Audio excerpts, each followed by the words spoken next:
यांची जी फॅमिली आहे ती पूर्णतः पोलीस अधीक्षक कार्यालयामध्ये या ठिकाणी तब्बल 1 तासापासून पोलीस अधीक्षकांची वाट पाहते।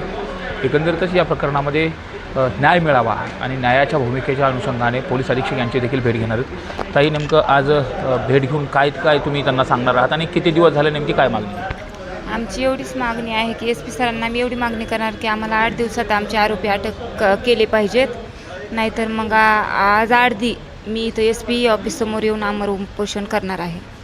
मात्र काही तपास काय झाला आहे का, काय नेमकं घडलं होतं आणि त्यानंतर पोलीस प्रशासन असेल, एकंदरीत हे सगळी जी तुम्ही मागच्या वेळेस न्यूज 18 लोकमतनं तुमचा आवाज महाराष्ट्राला दाखवला होता, त्यानंतर काही प्रक्रिया झाल्या का? जसं की पोलीस उपविभागीय अधिकाऱ्याकडे हा तपास देण्यात आला नाही, त्यांनी काही फॉलोच दिला नाही ना। रात्री बाईट घेतल्याच्या नंतर थोडंसं भावाला फॉलो दिला की काहीतरी 12 नावं निष्पन्न केले, म्हणजे घेतली आहेत म्हणून, पण त्यांचे नाव आम्हाला सांगितले नाहीत।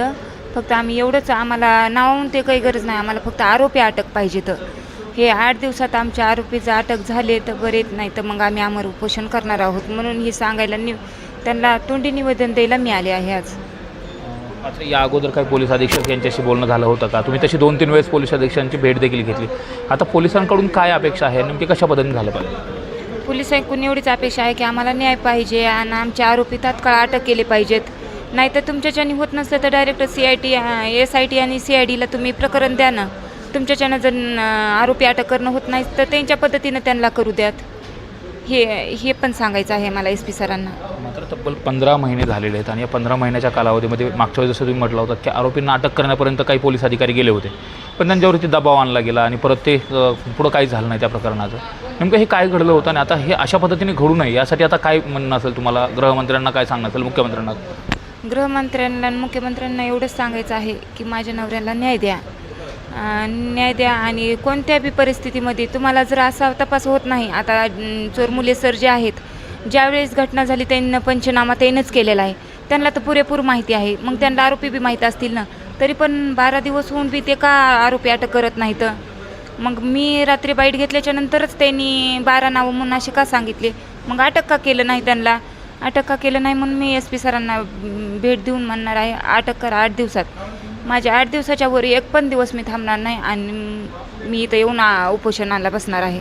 आणखी पण पोलीस प्रशासनावरती तुमचा विश्वास नाही का? आणि ज्या पद्धतीने मागचे 15 महिने झालं हे सगळं तुम्ही भोगताय, ज्या पद्धतीने न्यायाच्या भूमिकेतनं काही पाऊल उचलायला पाहिजे तसे पाऊल उचललं गेलं नाही, आत्ता नेमका विश्वास आहे का? आणि पोलीस कशा पद्धतीने करतात? विश्वास नाही म्हणून तर इतकं चक्रा खावं लागतात ना। विश्वास जर असता, खरंच पोलिसांनी जर आम्हाला मदत करायची असती तर आमचा आरोपी 3 महिन्यातच त्यांनी अटक केला असता। मग असा प्रशासनावर विश्वास राहिला नाही म्हणून तर हे सगळी पळापळ होती ना। मग 1.5 वर्ष झाला, आता 16वा महिना चालू आहे, तरी पण ह्यांना का कळत नाही की आम्ही आरोपी अटक करावं? तरी पण अजून नावच सांगत आहेत आम्हाला, मग आरोपी कधी अटक करणार? आरोपी अटक करा, नाही तर मग पुढल्या मंगळवारी मी इथं येऊन बसणार आहे आमरण उपोषणाला। मग माझी एक तर डेड बॉडी तरी जाईल, नाही तर मग आरोपी तरी अटक होतील, दोन्हीपैकी एक त्यांना करावंच लागेल।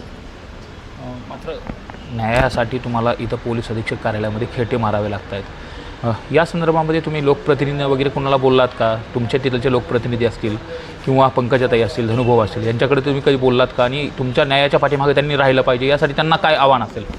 नाही, धनंजय मुंडे साहेबांना तर माझे वडील जाऊन भेटले, DIGकडे जाऊन तपास गेला, परळीहून फाईल गेली, त्या दिवशी संध्याकाळी जाऊन धनंजय मुंडे साहेबांना भेटले, तर त्यांनी कॉल केला होता चोरमुले सरांना की माझ्या जवळचे आहे तर तुम्ही आरोपी का अटक करत नाहीत? त्यांनी त्यांच्या ह्यानं प्रयत्न केला, पण पंकजाताईला माझे वडील 2 वेळेस जाऊन भेटले, तरी पण पंकजाताईने अद्याप काहीच आम्हाला, परिवाराला बी भेटले नाहीत ना, त्याच्यावर प्रतिक्रिया बी काहीच दिली नाही। मग काय अपेक्षा असेल त्यांच्याकडून? त्यांच्याकडून अपेक्षा एवढीच आहे की ताई तुम्ही आपल्या जवळचे आहात, आम्ही तुम्हाला म्हणजे एकदम पूर्णपणे मान देतो, तर तुम्ही आमच्या परिवाराला न्याय मिळवून देण्यासाठी सहकार्य करावं, एवढंच आव्हान आहे। आता हे लहान लहान लेकरं 15 महिन्यापासून उघडे आहेत, बाप नाही आहे यांचा आज, आणि या प्रत्येकाची अपेक्षा असते शाळेत गेल्यानंतर वडिलांना विचारणा केली जाते। आता ह्या मुलांचे नेमके काय उत्तर आहे, त्यांची कशी समजूत काढतात? त्यांची समजूत काढण्याला काय, हेच थोडंसं धीर द्यावं लागतो त्यांना की आहे मी म्हणून। पुन्हा त्याचा मामा पाहतो, वडिलांसारखा त्यांचा मामा पाठिंबा खंबीर म्हणून आहे, पण त्यांच्या जे मनात दुःख आहे, जे माझ्या कपाळाचं कुंकू पुसलेलं आहे, ह्याचं कुणीच आम्हाला हे करू शकत नाही, सात्वन करू शकत नाही।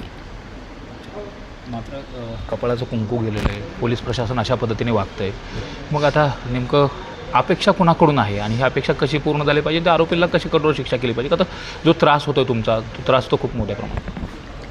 एवढीच आता आशेची किरण सूर्यदास साहेबांनी जे प्रकरण उघडं केलं त्याच्यात जर आशेची किरण भेटली म्हणून SP सरांकडे आता दोन वेळेस मी गेल्या वेळेस आले, आता पण आले. आता मात्र तिसऱ्या वेळेस आलेस माझी बॉडी तरी जाईल, नाही तर माझ्या नवऱ्याचे आरोपी तरी ह्यांना अटक करून द्यावं लागतील मला. आता शेवटी न्याय वाट पाहून आता कंटाळा आला याचा.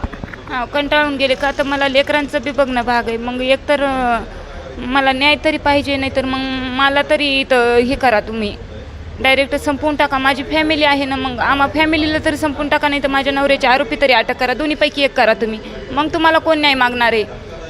माझ्या मुलांचं शिवाय माझ्याशिवाय न्याय मागणारं कोण आहे तुम्हाला? मला एवढंच म्हणायचं आहे की न्याय तरी द्या, नाही तर मग आम्हाला तरी संपवून टाका. शेवटचा पर्याय हेच बाकी. तर आपण जर बघितलं संतोष देशमुख हत्या प्रकरणामध्ये आरोपींना काही अटक केली, 1 जण आरोपी अटक करायचा राहिला, पण ज्या पद्धतीने तिथं तातडी पोलिसांनी दाखवली, प्रशासनाने सगळ्यांनी दाखवली, तुमच्या बाबतीमध्ये तसं केलं गेलं पाहिजे. आणि यासाठी काय नेमकी मुख्यमंत्र्याकडे मागणी असेल? आमच्याकडं फक्त राजकीय सपोर्ट नाही ना, संतोष भैया देशमुखकडे राजकीय सपोर्ट आहे, त्याच्यामुळे त्यांचं प्रकरण उचलून जास्त घेण्यात आलं. आमच्याकडं काय आहे? आमच्याकडं काहीच नाही ना, राजकीय सपोर्टच नाही. आम्ही एक मिडल क्लास फॅमिली, गरीब फॅमिलीमधून आहोत म्हणून आम्हाला न्याय नाही. किती अत्याचार करून सध्या आम्हाला न्याय नाही. मग हे पोलीस प्रशासनाला कळायला पाहिजे ना की आपण ह्यांना न्याय कुठंतरी कोणत्या तरी ह्याच्यातून हेतूतून द्यायला पाहिजे. एवढे 3 लेकरं पोरखे केलेत त्यांनी, एवढं तरी त्यांना कळायला पाहिजे की का केलेत, कारण तरी आम्हाला समजावून नये की का अत्याचार केला एवढा म्हणून. अत्यंत निवृत्त पद्धतीने त्यांच्या डेड बॉडीवरती जे उरण होते ते खूप खोलवर आणि न्यायव्यवस्थेच्या म्हणजे न्यायालयाच्या समोर जो आवार आहे तहसीलच्या एवढ्या ठिकाणी टाकल्यानंतरसुद्धा प्रशासन असेल कुणी असेल अद्यापपर्यंत या प्रकरणावरती आरोपींना अटक केली जात नाही. यामुळे संताप सर्व स्तरातून व्यक्त केला जातो आहे. लोकांना काय आव्हान असेल आणि एकंदरीत जो समाज आहे सर्व समाजाने तुम्हाला कशा पद्धतीने सहकार्य केलं पाहिजे? का शेवटी न्याय नाही मिळाला तुम्ही सुद्धा रस्त्यावर उतरणार आहेत? रस्त्यावर उतरायचं काहीच नाही. मी आंदोलनाला इथं उपोषणाला बसलं ना, एक तर म्हणलं ना माझी डेड बॉडी तरी जाईल, नाहीतर आरोपी तरी मला न्याय तरी भेटेल. दोन्हीपैकी एक होणार. रस्त्यावर उतरून काय उपयोग आहे? मी इथं SP ऑफिस समोर बसूनच आहे, कारण माझं प्रशासनावरच हे ना, दोष माझा प्रशासनालाच आहे, कारण सुरुवात त्यांनी प्रशासनाहूनच हे केली. मग दोन्हीपैकी एक करावंच लागेल त्यांना. एक तर आमची फॅमिली तरी हे करावं लागेल, नाही तर न्याय तरी द्यावं लागेल. भैया पप्पाची भेट झालेली तर दीड वर्ष होऊन गेलेलं आहे. तब्बल आपण जर बघितलं तर 15-16 महिना होत. आठवणी येते? हो येते ना. काम की ते आम्ही जेव्हा एक्झाम होती तेव्हा लास्टला भेटला होतो. पुन्हा कधी भेट झाली काय म्हणायचं तुला वडील? कोणत्या नावाने हात मारायचे? शिवा म्हणून लास्टला बोललं होतं. त्याच्यानंतर भेट झाली.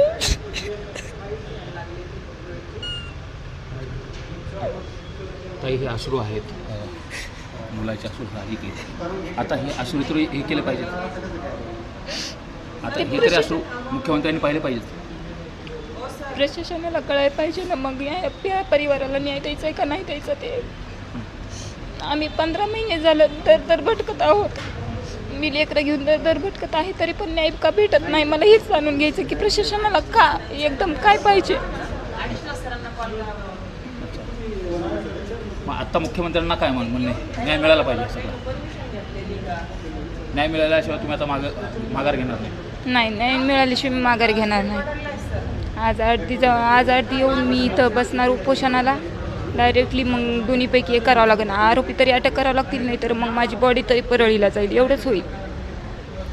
आपण पाहतोय महादेव मुंडे यांची परळीमध्ये निगुरून हत्या करण्यात आली होती आणि ते कुटुंब न्यायासाठी आता पोलीस अधीक्षक कार्यालयामध्ये आलेले.